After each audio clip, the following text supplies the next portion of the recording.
So I want to remind you again of the symptoms of Omicron. This is important that you know this. Top 5 Zoe reported symptoms. So this is the early London data, right? Most common, runny nose. Oh my God, I might get a runny Second nose. most common, headache. I might get a headache. Third most common, fatigue. Sometimes I'm going to get tired. I'm going to have to lay down. Mild. Fourth most common feature, sneezing. Gesundheit, give me a hanky. Sore throat. The implication is obvious. Sore throat, I need a lozenge. If you have any of these and you've had colds in the past, you're going to think it's a cold, but it may well not be. It may be a Omicron cold. Need to get tested. So that's how Omicron's going to affect you. Those are the symptoms, according to Dr. John Campbell. Can you turn that off, please? Yes. That's how it's going to affect you. And so that's why this guy, a former ex-official in Israel, suggests ending quarantine and allowing everybody in Israel to go ahead and catch COVID, meaning the Omicron. Well, here's what he says. Itamar Grotto, the former deputy director of health ministry, suggests that it could be to Israel's benefit to be infected by the Omicron variant of COVID-19. You mean the mild variant? Yeah. It could be that we should think about such a policy of letting people get infected.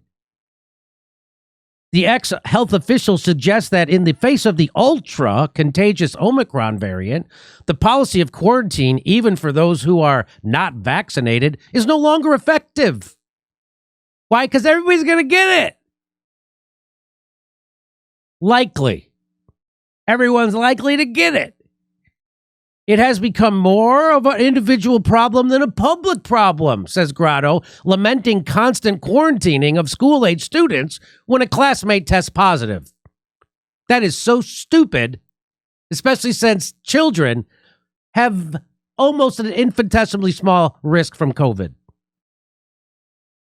He says early data from abroad shows that while many Israelis will become infected, rates of hospitalization will not shoot up like they did in the last wave.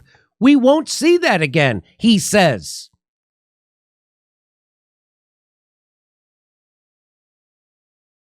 So this is the stuff they're not going to tell you on CNN, MSNBC, ABC, New York Times, Washington Post. They will say it in the Times of Israel.